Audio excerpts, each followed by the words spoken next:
now we are at the patron presentation portion of the meeting. The next item we're going to take up on the agenda is the patron presentation. The board encourages and welcomes comments and inputs from our patrons, but we cannot respond or deliberate on any subject that is not included on the posted agenda.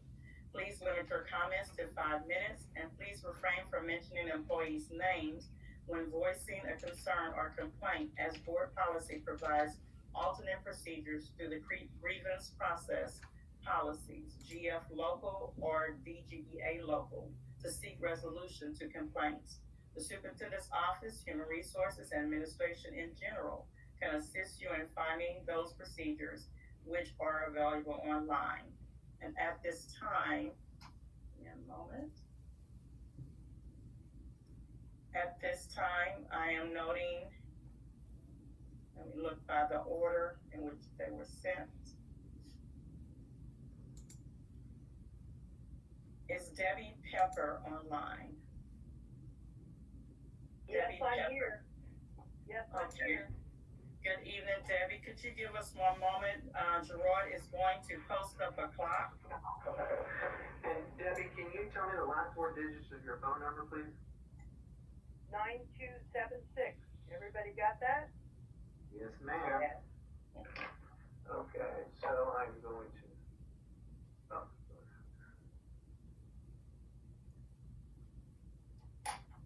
Gerard, are you able to post it? Oh, okay. Okay, you go. One moment, Debbie. We're going to make sure that you have time to begin. Okay. Gerard, there we go. Debbie, you may begin now. Okay, well, I missed last month because I had a problem with the time frame. I mixed up my time, and I'm sorry about that, but I want to tell you all thank you so much. Thank you so much for letting us participate in your meeting and be a part of the decision making here in A-Leaf. It's a thrill for me to still be involved in this after 28 years as a classroom teacher here in A-Leaf, teaching social studies. And this summer I am teaching government classes, so I'm teaching the students who will be seniors, who will be our next voters as soon as they are registered. And so I asked a few of them to come in tonight with me. I'm going to be asking them to talk later if they're on. But I want to address a few issues that I've got questions about. And one of them is Superintendent Chambers. Thank you for all the work and the videos. You're making a video every week. And you know that I'm watching every one and I'm listening to every word. This week was a little different because once again we're suggesting change, and I know that with COVID spiking again here in Houston, it's a terrifying thought that there's going to be more problem with the pandemic, but it's the reality that we have to deal with. You have said repeatedly that A-Leaf's motto is to educate all children. And one of the things that you suggested in your latest video is that we may really do a large portion of our teaching this year, or we could, online. And so I'm very concerned, and I want to bring this up. The students in A-Leaf need to be, if we are going to be an online district or online educators, even for a semester or for any period, these students in A-Leaf need the resources. And what I mean by that, they need laptops to use, they need tablets to use, they need desktop computers to use. These children are doing my online government class this summer. Some of them are using cell phones. Now, it's possible to do a lot on a cell phone, ladies and gentlemen, but it is not possible to view the textbook, the McGraw-Hill textbook that you purchased for us. The students who are using a cell phone don't have access to that textbook. They can't look up chapters or questions or thoughtful. They can't see the movies. They can't see the pictures. So I'm suggesting that whatever you do with your budget, and I know Ms. Wentz, you're going to produce the budget tonight and propose it, but I'm asking you please consider money, redistribute money, do what you have to do or what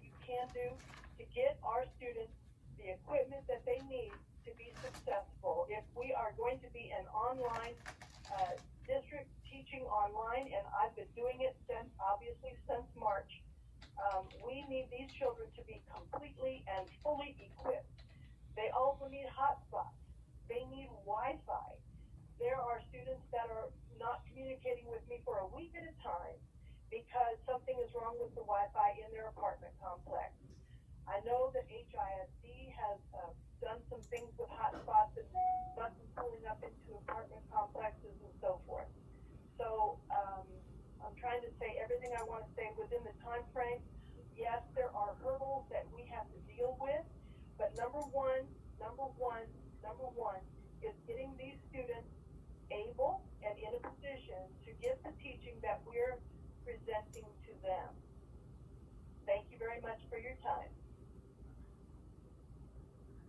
Thank you, Ms. Pepper.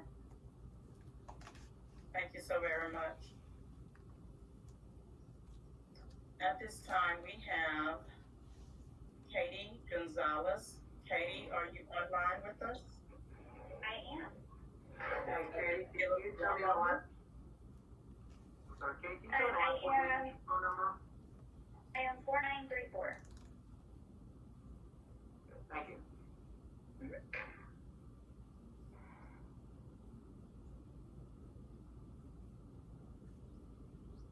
Okay, Katie, you may begin now. All right, good evening, board members. My name is Katie Gonzalez, and I am an A-Leaf ISD employee and soon to be an A-Leaf ISD parent starting this year. My daughter will be attending an A-Leaf ISD campus this year over one of our local zone schools that we live in Katy ISD. I've chosen to work at A-Leaf for the last 8 years because I believe in what we are doing for our students and what we are doing for our community. And I'm coming to you guys today to ask you to think very carefully about the consequences of opening the school year with a staggered student schedule. Specifically, the consequences for staff members who choose to have children attend school in this district. And if A-Leaf chooses a staggered schedule for students, there will be no one to stay with my kindergartner during her distance learning days. My husband is a welder and unable to work remotely for his position. My mother is an A-Leaf educator as well. She would be unable to assist us. The rest of our family lives out of town. If I am expected to be on campus supporting our students and supporting our staff, I too would be unable to be home working with her. She would be in a daycare program those days and would not be receiving a quality education. Would staff members be able to flex their schedules to match their own children? Would our children be allowed to attend both sessions if the week was broken up? Would A-Leaf offer a staff member daycare program for elementary school children, similar to our amazing A-Leaf daycare program? I love my campus and I cannot wait to be back on it. I am excited to have my daughter attend one of our schools and I am choosing A-Leaf for her. I have zero reservations personally about returning to work this year despite everything going on. Our community needs it and I'm ready to be back. Please consider our staff members A-Leaf students in their own homes so that they can be ready for this new year too. And that's all I have tonight. Thank you, Katie. Thank you for your presentation. At this time, we have Ashley Levert. Ashley, are you online?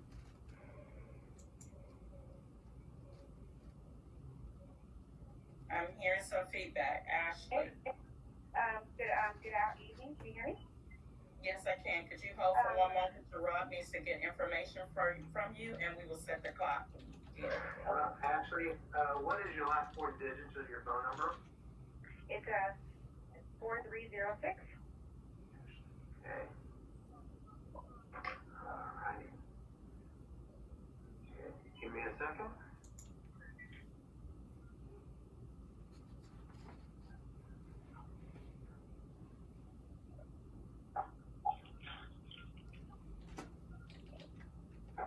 Ready when you are, this morning.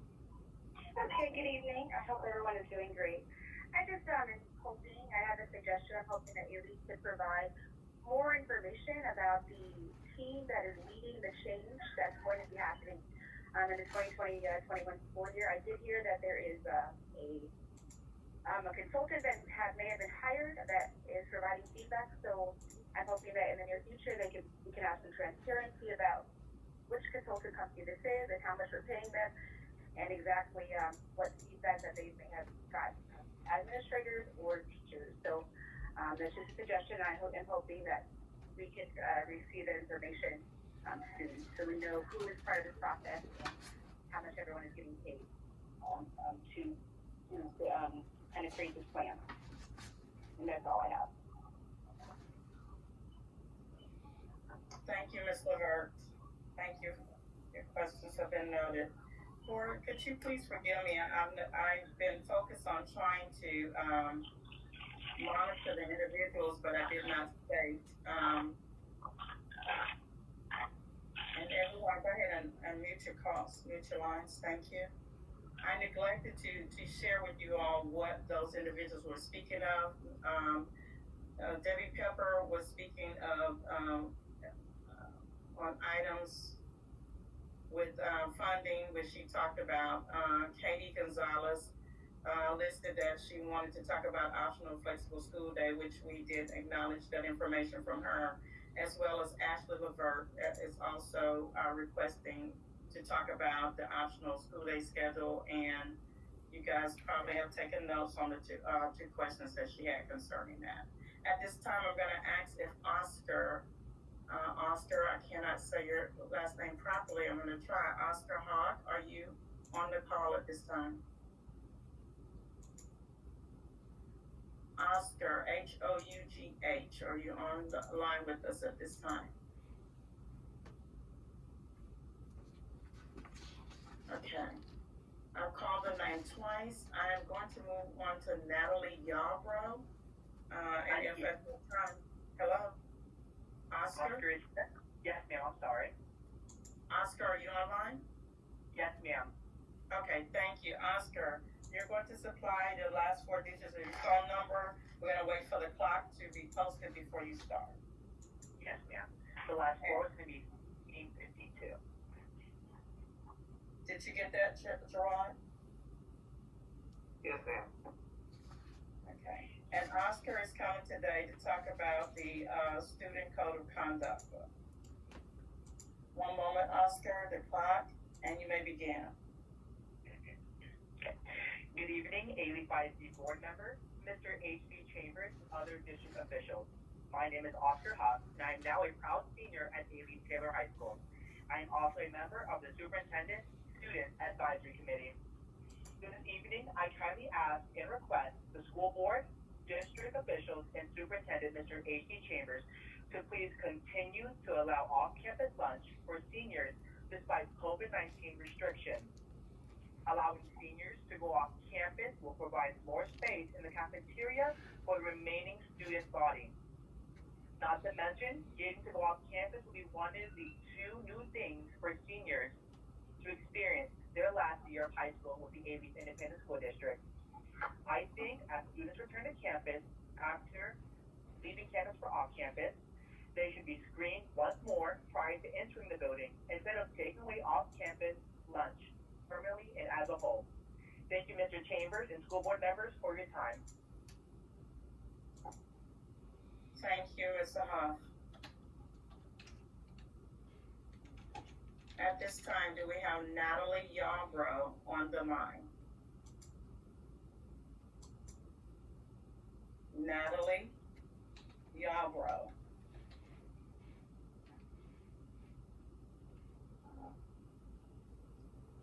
Once again, I'm going to ask for Natalie Yarbrough. She was requesting to speak on the waivers of parents' notice requirements.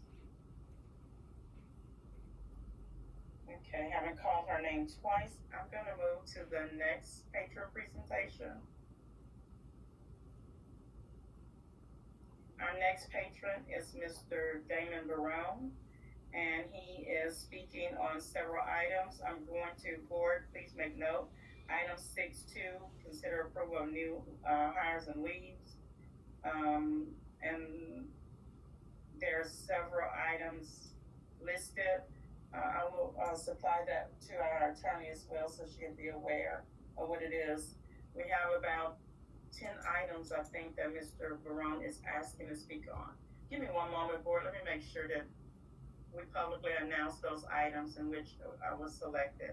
Item 6.2, consider approval of new hire. Item 6.4, approval of administration. Item 6.4, approval of parent waiver. Item number 13, discuss and consider level 3 grievances. So Mr. Barone, I'm gonna let you, give your last 4 digits of your, number. Mr. Barone, are you online? Yes, 6823. Okay.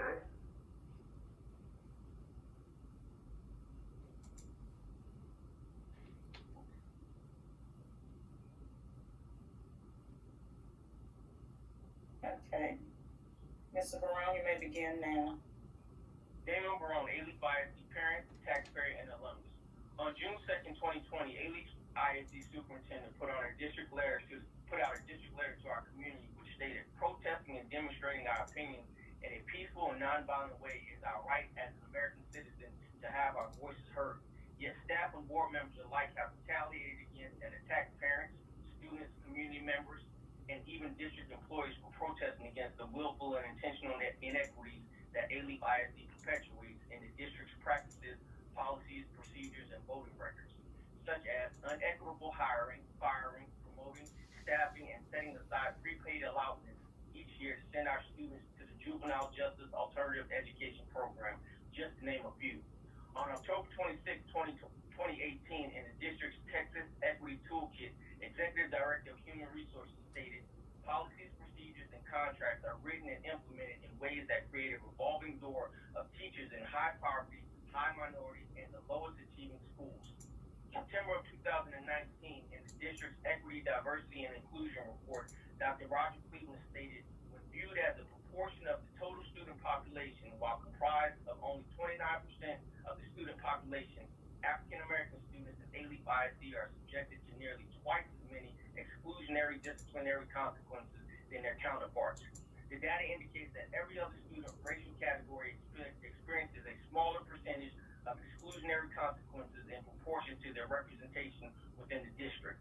During the February 18, 2020 school board meeting, board president stated that 4 of the current school board members have expressed concerns with the due process of district grievances. Yet the board routinely votes not to hear formal grievances, which oppose the district's solidarity decisions in those grievances. This perpetuates the district's injustices against the community they serve. In fact, 2 community grievances are listed on tonight's agenda. On May 27, 2020, the board voted to extend the 2020-2021 academic school year without having a plan in place to safely return our children and staff back to the campuses. During the same meeting, the superintendent stated, we are not adding any additional instructional days. 2 days later, in a district letter dated May 29, 2020, the same superintendent stated, we can use these days as true breaks or use them in intersessional manner for targeted tutoring and remediation for the most vulnerable students.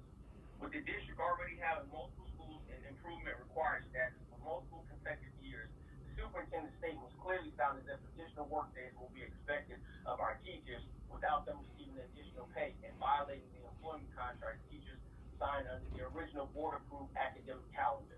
Unless we are to assume that students are expected to do their own tutoring and remediation. If the district intent is to take 10 professional development days and turn them into instructional days, then that means the district's use of professional development has not been worthwhile for students or teachers. The district is set to return to school in 27 business days on July 23rd, with no plan in place on how to safely do so.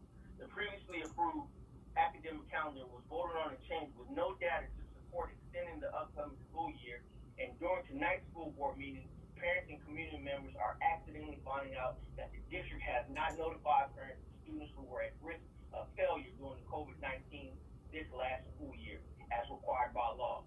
The leadership of our district, our 7 elected school board members, and the superintendent are not even comfortable enough to sit in a boardroom together and live stream the board meetings out to the community. I presume because you all do not feel safe in doing so. Yet the same leadership is doggedly pushing forward in an effort to get students back in unsafe circumstances. There are currently 349 COVID-19 cases in the 77072 zip code alone, where the central administration building is located. One has to wonder if in a few months from now, will the health of our children, families, and district staff be another waiver that the district will try to obtain in an effort not to be held accountable for your efforts to open schools and the decisions to extend the school year. One only has to reflect back on how the district handled the tuberculosis cases at Taylor High School in April of 2018, which the district silently pushed student, staff, and community members' health at risk. Game of Barone, A. Lee Biasy taxpayer, A. Lee Biasy parent, A. Lee Biasy alumnus. Thank you. Thank you, Mr. Barone, for your patron presentation. At this time, I have Marion Collins. Marion Collins, are you on the line? Yes, I'm here. One moment, Marion. Ms. Collins is also online to discuss item number 10, approval of optional flexible school program application. Ms. Collins, could you please provide the last 4 digits of your number for Mr. Gerard? 0546.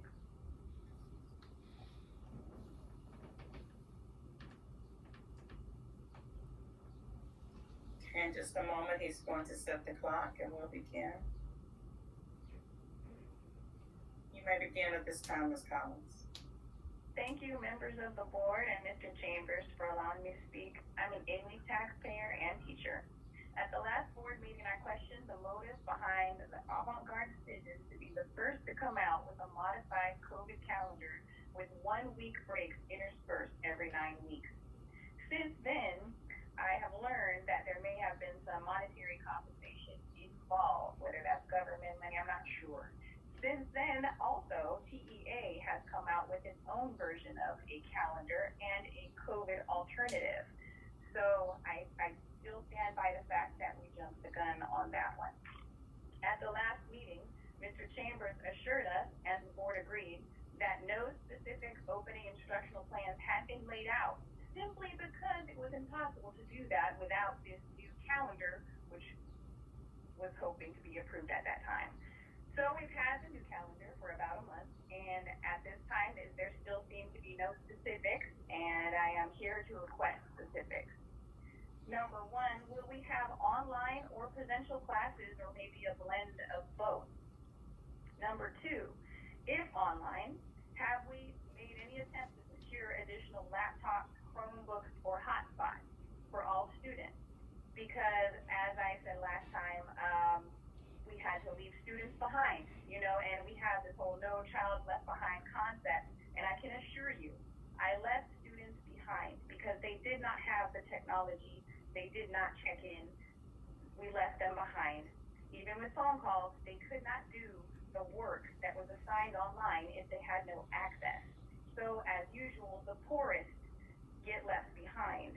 And the way out of poverty is a solid education. We cannot offer that if they don't have access. Next, number 3, if the classes are to be presential, I think we'd all like to see a plan for maybe daily temperature checks upon arrival on campus at the door, the same way that we check backpacks for campus safety on a random basis to make sure that those who attend school are healthy and stay healthy. So we should do this daily.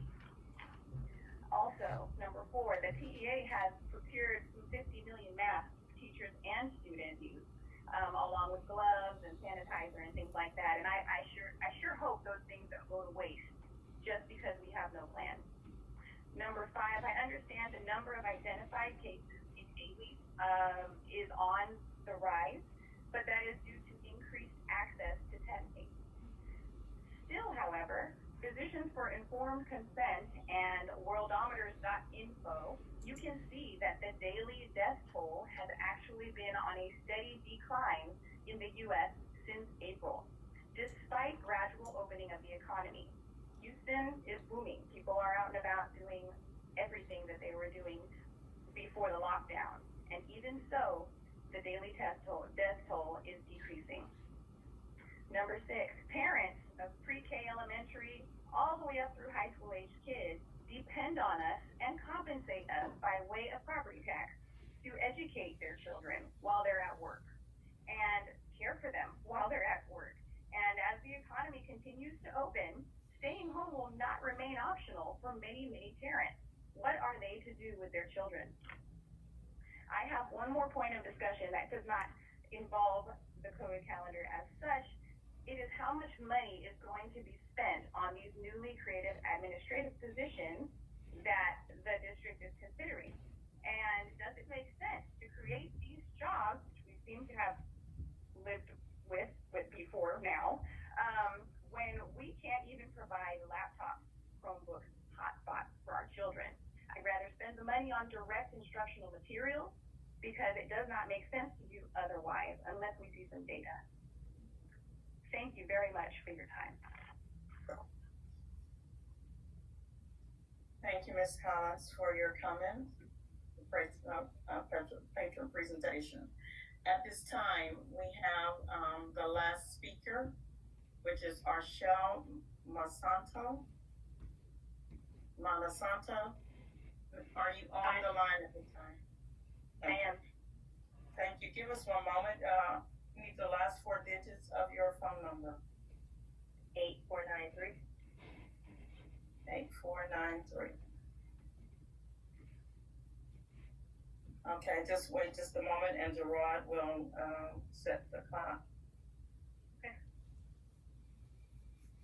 Okay. Arshel, we are ready now. You may begin. Thank you.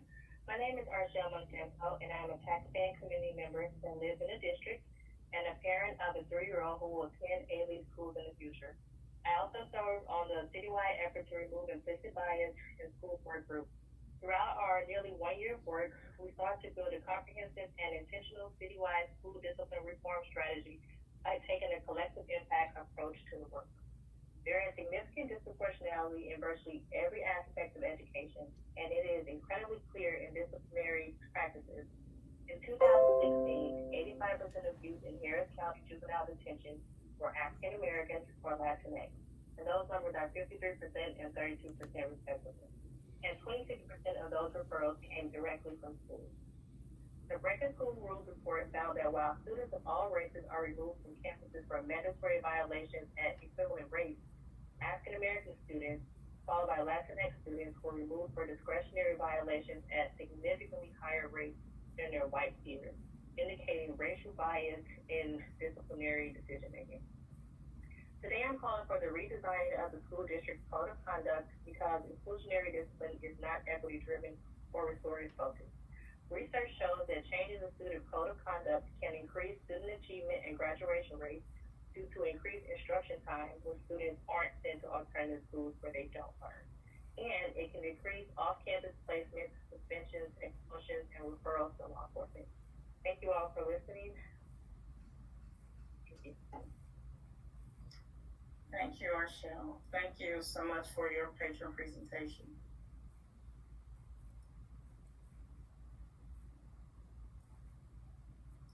Okay. At this time, board, we're going to move to item number 5. Mr. Chambers, reading of the donation report.